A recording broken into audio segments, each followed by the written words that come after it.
When you think Nissan, the first cars that come to mind are the overtly sporty GTR and the 370Z. But Nissan is now making a play for the booming hatchback market in India, and its weapon of choice is the Micra. Shumi gets us the first drive.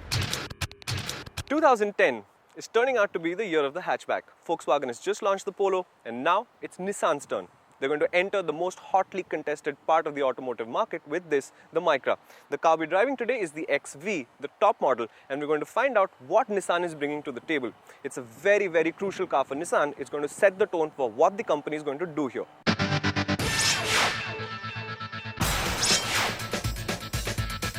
And if the Micra is any indication, Nissan is going to be making some substantial cars here. You can love the way it looks or hate it, but there's no getting away from the fact that it looks large. It does sit on a big wheelbase, and the tall bonnet line and the interesting upward kick after the C-pillar both add to the impression of size. On the whole, the dimensions may be close to the Suzuki Swift, but the Micra manages to look bigger. What the Micra has lost in its current form is the cheekiness of the old one. This one appears more mature and purposeful. At the product presentation yesterday, Nissan told us that this is a very good wheelbase to cabin length ratio. What they're trying to say is that on a wheelbase like this, they've got perhaps the largest cabin they could have done.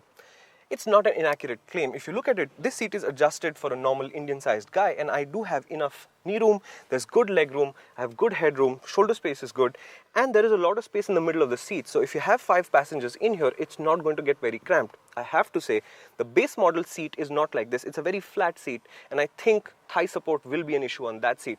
But on the whole, airy cabin, nicely done, looks good. The spacious feel is rather well done. The boot looks large, and generally the finish levels are pretty cool as well. You do feel that there's too much grey plastic though. Even the gear shift knob and the logo on the steering wheel are in roughly the same color and texture. This gets even more pronounced on the lower 2 models. They don't even get the contrast from the music system and the aircon.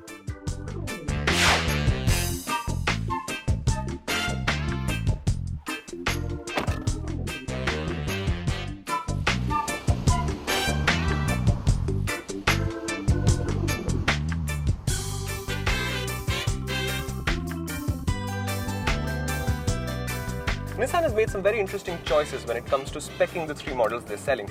All 3 get a standard driver airbag, good, but only this one gets ABS and the second passenger airbag, which is odd because most manufacturers tend to offer ABS on more models than airbags. Nissan is doing exactly the reverse. That said, it is a well-specced model. You've got this nice music system with an aux port, connect up your phone or MP3 player, you're singing. You've got an automatic aircon only on this model. The display is a little funky and it takes a little bit of getting used to, but the AC obviously works rather well. And the really cool gadget here is this.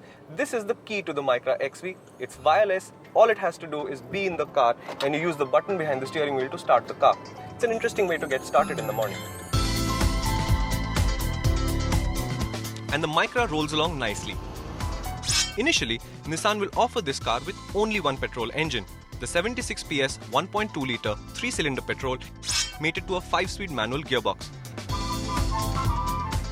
The engine has all of the usual friction tackling tricks, plus an offset crankshaft like the Honda Unicorn, as well as a counterbalancer for refinement.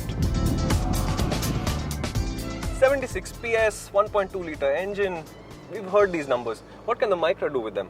Well, it can do something with them because the V platform was designed to be light from the off, and this is apparently one of the lightest hatchbacks in the segment.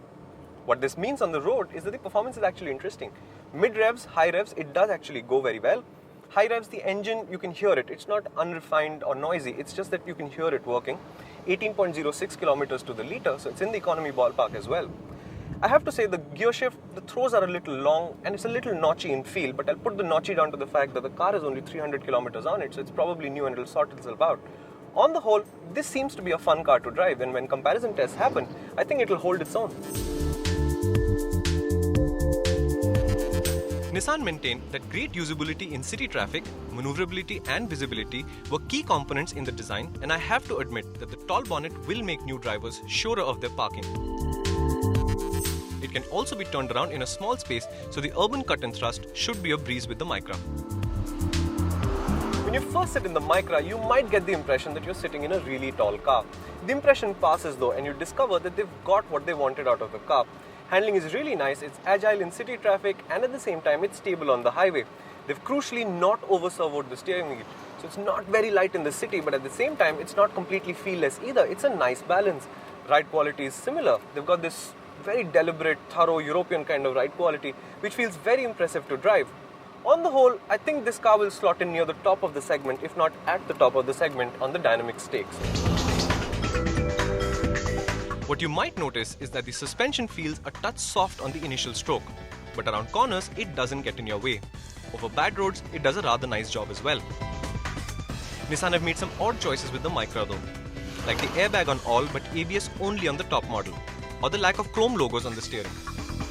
Further, there are no alloy wheels on any of the models, but these are at best niggles. The missing piece of the puzzle, of course, is the price, which will be announced at the commercial launch in the middle of July. We saw the base spec model yesterday, which aims squarely for the base Swift, the market leader, and if that's the car that they're undercutting and that's the price bracket that they're going for, this will be a very interesting hatchback to watch out for.